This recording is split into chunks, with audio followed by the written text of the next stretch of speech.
So the Switch 2 has been out now for 6 months, and I went out, picked it up day one. So I wanted to come on today, wrap up 2025 by going back and talking about the first 6 months of the Switch 2's release. And I want to get into some of the big questions. Do I have any buyer's regret, buyer's remorse picking up the Switch 2? Would I recommend it to other people? And how's the console been overall, the good and the bad? So let's just jump right into it and let's go back 6 months. Talk about the launch of the Switch 2 and some of the hype leading up to it. So, as I mentioned, I did pick it up day one. And what really hyped me up for the Switch 2 release was, of course, Mario Kart World. So that was the big game. That was the pack-in with the Switch 2, and I had a lot of high expectations for that game. And that's the game that, to be honest, made me want to pick up the Switch 2 on day one. So I was there in the long lineup at GameStop to pick up my console on the first day. And I gotta really be honest here and say that Mario Kart World, as you know, the first game I played on the Switch 2 was kind of underwhelming. So the first couple weeks, really enjoyed it, really had a lot of fun, but I realized that I quickly lost interest in the game. And that's a bit disappointing, for the big quote unquote system seller. First game I played on the Switch, but I gotta come on and be completely honest here and tell you that I think Mario Kart World let me down in a couple ways. I expected more from the open world aspect of the game, but just as a Mario Kart game, it was a really good game. Like, I can't say it's a bad game. It's a good game for sure, but didn't quite meet my expectations there. So the launch itself, while I was a little bit disappointed in Mario Kart World, I do have to say that I was not disappointed at all with the hardware, with the console itself. So the Switch 2 as a console, especially as a portable console, really exceeded my expectations. I love this thing. I've been playing it a lot since I picked it up. So I want to start and answer the big question. Do I have any buyer's remorse?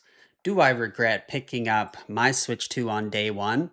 And the answer is absolutely not. Even though Mario Kart World let me down a bit, the console did not let me down. It is an awesome console.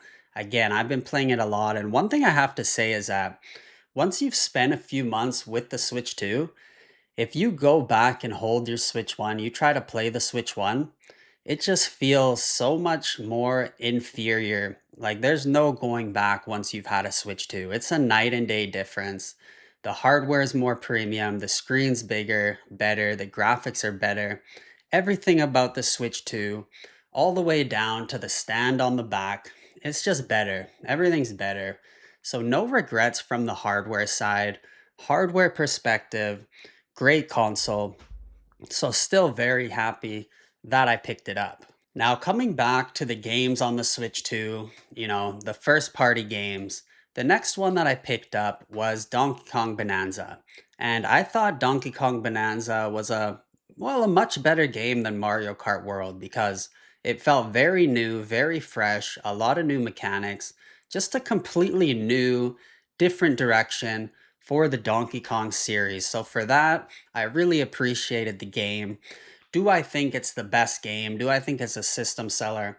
Actually, not. I would just say it's a good game, maybe even a really good game, but I wouldn't put it at a 10 out of 10 for me personally.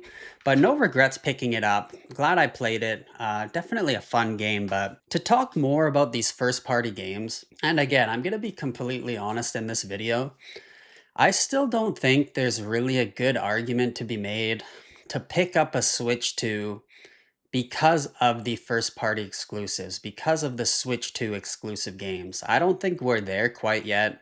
I don't think Mario Kart World's been that system seller. I don't think Donkey Kong Bonanza's been that system seller. But I do gotta put a big asterisk here because Metroid Prime 4, of course, has been released, and I haven't played that game yet. So maybe that is the system seller. But there does seem to be a lot of different perspectives on that game. So a lot of people love it. A lot of people don't like certain aspects of the game. From the reviews themselves, it doesn't seem like it is the system seller we've been looking for, but I could be wrong. I don't want to say too much because I haven't played it. But just overall, first party games on the Switch 2, I don't think we've gotten the system seller we're looking for. I think it's going to be another year or two before we get there. I think once we get that new Mario, that new Zelda, that's when we're really going to see a lot of people jump into the Switch 2. And I think that's probably the right call for a lot of people. If your reason is because you want those Switch 2 exclusive games. So I wouldn't recommend people today to pick up a Switch 2 if you feel like you're missing out on the games. I don't think we're there quite yet. Now, with all that said, one of the other big things about the Switch 2, in my opinion, is the third party games. So we finally shook off that dreadful Switch 1 third party support, and we've seen a lot of third party developers jump on board to the Switch 2 and release some awesome games, some big games, right? So we saw Cyberpunk pretty early. We've seen Hogwarts Legacy, we've seen Street Fighter 6, we've seen Yakuza 0. So a lot of big third-party games have started coming to the Switch 2, and that's a big relief because of course we didn't see that much with the original Switch. So to see Nintendo turn that around, finally start getting that buy-in, big buy-in from the third-party developers, that's awesome, and that's a big plus for the Switch 2 over the Switch 1.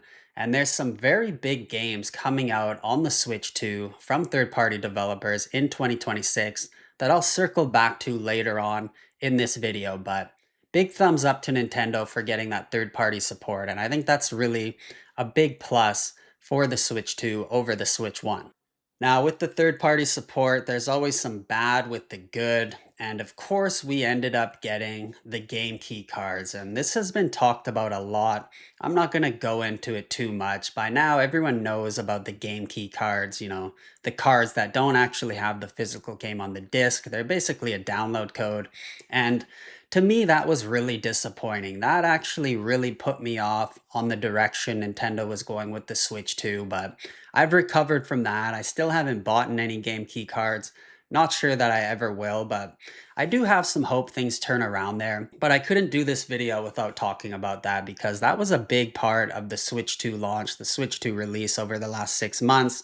And I think a lot of people were disappointed with that game key card direction, myself included. With that said, there has been some new rumors lately that Nintendo may finally put out some smaller key cards, which might, reduce the number of game key cards we see being released. So if they do put out those 32 gigabyte, 64 gigabyte, etc. key cards, we might start seeing a move away from the game key cards. So there's some hope there. Those rumors are online if you want to take a look, but I got my fingers crossed that we start moving away from that game key card situation. Now, before I go in and talk about some of the upcoming games I'm looking forward to on the Switch 2 in 2026, I just want to wrap up my thoughts here and say that again.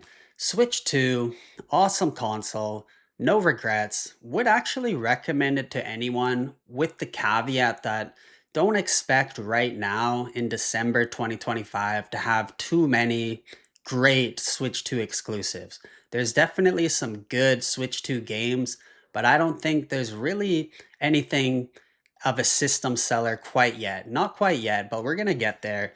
But if you have a Switch 1, if you've never had a Switch 1, the Switch 2 is just superior to that in every way. So I got to be quite honest here and say as well that if I look back at the percent of Switch 1 games versus Switch 2 games I've played over the last 6 months on my Switch 2, it is very high in the Switch 1 department. Like probably 80% of the time, I've been playing Switch 1 games on my Switch 2. And that's not really a good thing for a new console, right? But I gotta be honest. But also, I don't care because I have a huge Switch 1 backlog. You can see all my Switch games in the back there. So I just been running through them, burning through them on the Switch 2. Loving every minute of it again because it's just such a superior console to the Switch 1. So overall, two thumbs up on the Switch 2. No buyer's regret, and I would recommend it to anyone. It truly is a great console. Now, with all that said, just want to spend a little time here, talk about some of the big games coming out in 2026 that I'm interested in, that I can't wait to pick up. And there's a lot of good games coming out, but let's just run through some of the ones I'm most interested in. So, first off, we have Dragon Quest VII Reimagined, another Dragon Quest game. So many great Dragon Quest games launching lately, so gotta give it up to Square Enix and the Dragon Quest developers for keeping these games coming. If you're a fan of the Dragon Quest series, then you've really been blessed lately because tons of great games coming from them. We have also got 007 First Light, another big game. Really excited for that one. Anytime there's a James Bond game, I'm all in. I just love Bond, love the movies. A lot of great Bond games. So high expectations for 007 First Light. We've got the big new Resident Evil coming out, Resident Evil Requiem. That's going to be a day one buy for me. Really looking forward to that game. Think it's going to be awesome. So, tons of great games coming out in 2026. There's a new Mario Tennis. There's, of course, the new big game from FromSoft, the Dusk Blood. So, we're going to see what all these games have to show. And I think 2026 is going to be a big year for the Switch too. So, hope you enjoyed this video, but I definitely want to hear your thoughts. Drop a comment below. Do you regret buying the Switch 2? Has it met your expectations? Would you recommend it? Let me know what you like or don't like about the Switch 2 down below. And if you enjoyed this video, don't forget to like, subscribe for more, and as always, have a good day.